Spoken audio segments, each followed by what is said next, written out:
नमस्कार, इंडिया अपडेटमध्ये आपले स्वागत.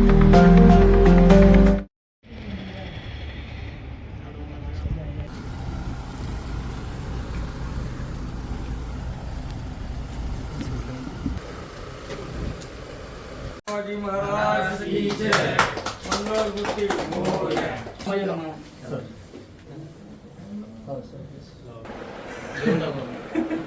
पुढे समोर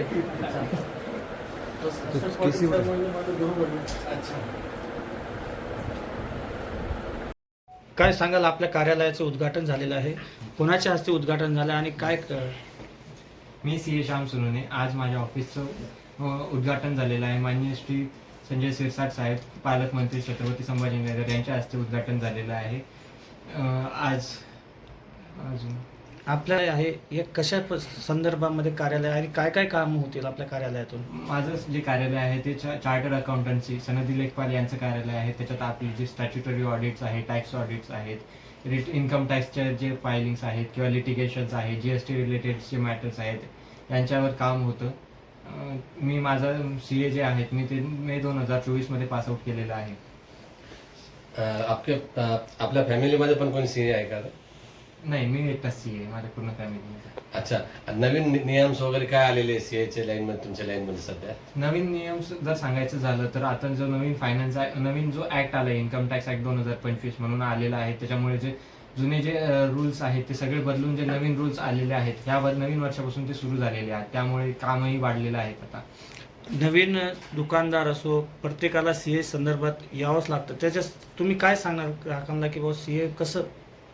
CA हा जो आहे हा ट्रान्सपरंट असला पाहिजे किंवा त्याने जो नवीन दुकानदार आहे यांना पूर्ण माहिती दिली पाहिजे. त्यांची फसवणूक न करता त्यांना जे काय नवीन रूल्स आहेत किंवा जे नवीन ऍक्ट्स आहेत त्याची सगळी माहिती देऊन त्यांच्या जे काय कंप्लायन्स आहेत ते सगळं पूर्ण केलेलं पाहिजे. शासनाच्या विविध योजना आहेत त्याच्याबद्दल आपण काय त्यांना शासनाच्या विविध भरपूर योजना पण असतात. आता त्या ज्या आहेत त्या पूर्णपणे माहिती दिली पाहिजेत. भरपूर सबसिडीज पण मिळतात. त्या सबसिडीनुसार आपल्याला त्यांचा फायदा घेऊन देणं आणि नवीन जे आहेत जे दुकानं आहेत त्यांच्या उद्योजक आहेत त्यांचा फायदा करून देणं. तर छत्रपती संभाजीनगरमध्ये CAचं भरपूर आहे, परंतु आपलं काही खास वैशिष्ट्य राहणार आहे का? मी स्वतः ग्रामीण भागातून आलेलो आहे, त्यामुळे मला माहिती आहे की ग्रामीण भागातले लोकांच्या ज्या माहितीची कमी असते तर ते ज्या काय शासनाच्या जो नवीन नवीन योजनेला आहेत त्या त्यांच्यापर्यंत पोहोचून त्यांचा जास्तीत जास्त फायदा करून त्यांचा लाभ करण्याचा मी प्रयत्न करतो. छत्रपती संभाजीनगर DMIC प्रोजेक्ट आपल्या शहरामध्ये खूप सारे नवीन प्रोजेक्ट येत आहे. या निमित्ताने तुम्ही काय आवाहन करणार नागरिकांना? हो, छत्रपती संभाजीनगरमध्ये जे DMIC प्रोजेक्ट आहेत जसे की टोयोटा, JSW येत आहेत त्याच्यामुळे जे आहेत त्यांचे जे नवीन वेंडर्स आहेत ते पण क्रिएट होतील. त्यांना पण CAची गरज होईल, ज्याच्यामुळे जो आहे की एम्प्लॉयमेंट वाढणार आहे. तर त्यामुळे उद्योजक प्लस जे सामान्य नागरिक आहेत त्यांचाही फायदा होईल. त्यांची म्हणजे पैशांची हालचाल होईलच.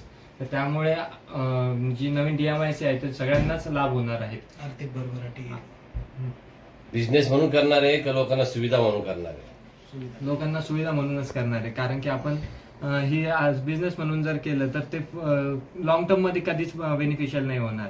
जे आहे ते सगळ्या लोकांची सेवाच जर केली तर ते त्यांचाही फायदा आहे तर आपलाही फायदा आहे. तुमचं पूर्ण नाव सांगा आणि सर, काही ग्राहक जे आहेत GST व ITR पासून दूर पळतात सर, तर अशा लोकांना आपण काय आवाहन करणार की त्यांनी GST भरावं, ITR फायलिंग करावं, याच्यामुळे काय फायदे होतील त्यांची, याबाबत काय आवाहन करणार? GST आणि ITR भरण्याचे हे फायदे सांगता येईल की तुम्हाला जे आहेत की तुमचे जे इन्कम आहे ते 100% प्रूफ होऊन जातं. त्यात तुम्हाला बँकेला लोन साठी हे होतं किंवा जे ऍक्च्युअल जो इन्कम टॅक्स आहे त्याला आपण इन्कम टॅक्सच्या रूल्स मध्ये राहून पण बऱ्यापैकी आपण प्रॉपरली हे करू शकतो की जितका टॅक्स भरता येईल तेवढा मॅक्झिमम म्हणजे जितकं प्रॉपर आहे ते सगळं करून आपण फायनल करू शकतो. त्यात असं काही चोरीचा काही विषय नसतो किंवा मॅक्झिमम बेनिफिशियल होऊ शकतं. त्यांचा आपल्या गव्हर्नमेंटलाही फायदा होईल, त्यात यांना आणि ग्राहकांनाही फायदा होईल.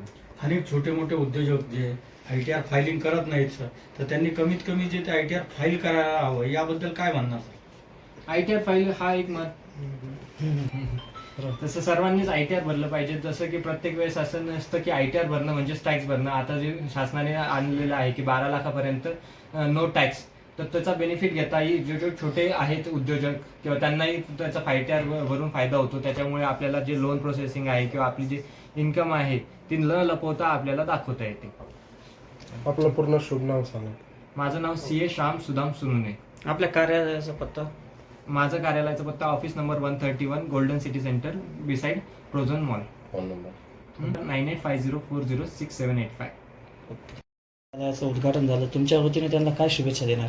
माझ्या वतीने ह्या शुभेच्छा असणार आहे की त्यांनी त्यांच्या आतापर्यंतचा जो अनुभव वापरला आहे याच्यामध्ये जे विविध योजनांसाठी त्यांनी सरकारी योजनांचा जे लाभ खूप साऱ्या यांना करून दिला आहे, तोच ग्रामीण भागातील जे ग्राहक ज्यांच्यापर्यंत आपण पोहोचले नाही त्यांनाही विविध योजना जसे अण्णासाहेब संजीवनी, पोखरा आहे, शेतीविषयक योजना आहेत, खूप सारे नवीन उद्योजक DMIC साठी ज्या योजना आहेत यांची त्यांचे जे ग्राहक आहेत त्यांना माहिती देणे, व्यवस्थित त्यांना उद्युक्त करणे आणि या सरकारी योजनांचा लाभ घेण्यासाठी प्रमोट करणे ही मी त्यांना सदिच्छा देतो, जेणेकरून छत्रपती संभाजीनगर आणि आमचे ग्रामीण भागातील जालना इकडे जे लोक आहेत यांनाही त्या योजनेचा फायदा हो.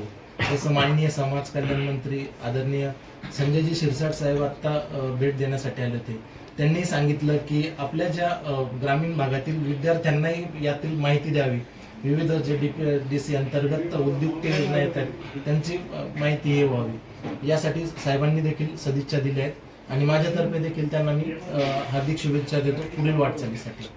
धन्यवाद. रामेश्वर सोनवणे.